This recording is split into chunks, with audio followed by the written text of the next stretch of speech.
Hi అండి, welcome to my channel. అందరూ ఎలా ఉన్నారు? సో ఇవాళ కూడా ఒక క్వశ్చన్ అడుగుదాం అనుకుంటున్నాను.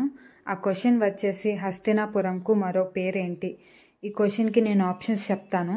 అండ్ ఆప్షన్స్ వచ్చేసి ఏ గాంధార రాజ్యం, ఆప్షన్ బి విరాట రాజ్యం, ఆప్షన్ సి కురు రాజ్యం అండ్ ఆప్షన్ డి మధుర రాజ్యం. ఈ క్వశ్చన్కి ఆన్సర్ తెలిస్తే నాకు కామెంట్ చేయండి. ఈ క్వశ్చన్కి ఆన్సర్ కావాలంటే నేను ఈ వీడియో లాస్ట్లో చెప్తాను. అండ్ ఇవాళ ఆఫ్టర్నూన్ లంచ్ అయితే నేను ఆలూ రైస్ ప్రిపేర్ చేస్తున్నాను. దానికైతే బిర్యానీ రైస్ స్టవ్ మీద పెట్టేశాను. అండ్ ఆ తర్వాత ఆలూ రైస్కి అల్లం వెల్లుల్లి పేస్ట్ మిక్సీ పట్టేసుకుంటున్నాను. అండ్ అల్లం వెల్లుల్లి మిక్సీ పట్టేసుకొని పక్కన పెట్టేసుకొని మళ్ళీ స్టవ్ ఆన్ చేసి బాండలు పెట్టి ఆలూ రైస్కి అయితే మసాలా ప్రిపేర్ చేసుకుంటున్నాను. అండ్ దానికోసం అయితే ధనియాలు కొబ్బరి వేయించుకుంటున్నాను. మనకి కావాలంటే చెక్క మొగ్గ యాలకులు కూడా వేసి వేయించుకోవచ్చండి. నేనైతే ధనియాలు కొబ్బరి వేయించుకుంటున్నాను. సో ఇవి రెండు వేయించేసుకొని చల్లారిన తర్వాత మిక్సీ పట్టేసుకున్నాను. సో ఇలా మిక్సీ పట్టేసుకొని మళ్ళీ స్టవ్ ఆన్ చేసుకొని ప్యాన్ పెట్టి ఆయిల్ హీట్ చేసుకోవాలి. అండ్ అలాగే మన ఛానల్ని ఫస్ట్ టైం చూస్తున్న వాళ్ళైతే లైక్ చేసి సబ్స్క్రైబ్ చేసుకోండి. అండ్ ఆ తర్వాత ఆయిల్ హీట్ అయిన తర్వాత సో మనం ముందుగా కట్ చేసి పెట్టుకున్న పచ్చిమిర్చి ఉల్లిపాయ ముక్కల్ని వేసి వేయించుకుందాం. అండ్ అలాగే యాలకులు అండ్ అలాగే నేను ఇక్కడ క్యారెట్ ఉల్లగడ్డ ముక్కలు తీసుకున్నాను. మనకి కావాలంటే నచ్చిన వెజిటేబుల్స్ వేసుకోవచ్చండి. నేనైతే ఇక్కడ ఆలూ ముక్కలు క్యారెట్ ముక్కలు వేయించుకుంటున్నాను. మనకి కావాలంటే బీన్స్ బీట్రూట్ కూడా వేసుకొని ప్రిపేర్ చేసుకోవచ్చు. అండ్ ఇక్కడైతే రైస్ 50% ఉడికిపోయింది. సో వంచేసి నేను పక్కన పెట్టేసుకున్నాను. అండ్ ఇక్కడైతే మొత్తం వెజిటేబుల్స్ అన్నీ కలుపుకుంటున్నాను. అండ్ ఆ తర్వాత మనం ముందుగా ప్రిపేర్ చేసి పెట్టుకున్న అల్లం వెల్లుల్లి పేస్ట్ కూడా వేసుకుంటున్నాను. అండ్ ఈ ఆలూ రైస్ అయితే నేను అమ్మ దగ్గర నేర్చుకున్నానండి. అమ్మే నేర్పించారు. అమ్మ అన్ని వంటలు చాలా బాగా చేస్తారండి. సో నేను ఇది అమ్మ దగ్గరే నేర్చుకున్నాను.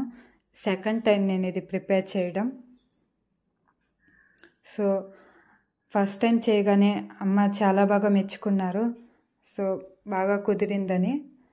సో ఇక్కడైతే నేను వాటర్ పోసుకుంటున్నాను 2 గ్లాసెస్. అండ్ అలాగే సాల్ట్,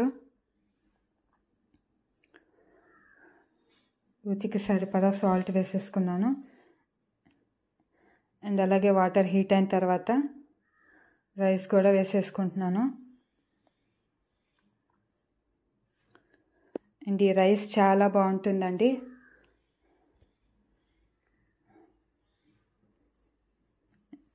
అండ్ ఇది అమ్మ కానీ అన్నయ్య కానీ చాలా ఇష్టంగా తింటారు.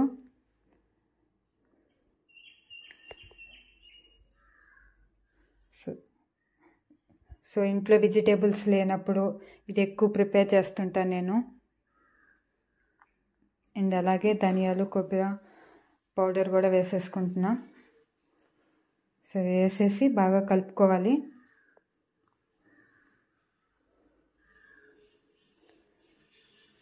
ఇది చల్లారిన తర్వాత తింటే పొడి పొడిగా వస్తుందండి, చాలా బాగుంటుంది. అండ్ అలాగే కొంచెం సాల్ట్ వేస్తున్నాను, ఇందాక సరిపోలేదు. సో అమ్మ మళ్ళీ చూసి సాల్ట్ తక్కువ అన్నారు. సో అందుకే మళ్ళీ సాల్ట్ వేసాను. అండ్ అలాగే నెయ్యి వేస్తున్నాను. ఇంకా అందరం తినేసి ఇంకా తర్వాత ఈవినింగ్ అయితే స్నాక్స్ కజ్జికాయలు చేస్తున్నాను. సో మా వాళ్ళు స్వీట్స్ ఎక్కువ తింటారండి.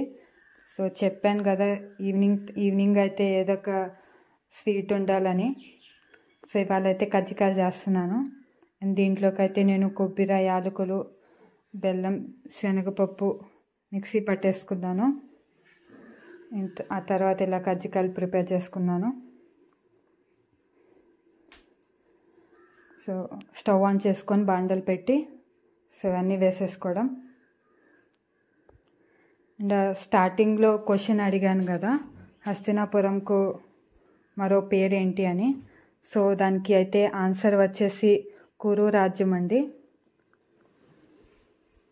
అండ్ వీడియో నచ్చితే లైక్ చేసి సబ్స్క్రైబ్ చేసుకోండి. Thank you for watching. So ఇవన్నీ ఇలా వేయించేసుకొని పెట్టేసుకున్నాను. సో మా హస్బెండ్ కూడా కజ్జికాయలు అంటే చాలా ఇష్టం అండి. అండ్ వీడియో నచ్చితే లైక్ చేసి సబ్స్క్రైబ్ చేసుకోండి. Thank you for watching.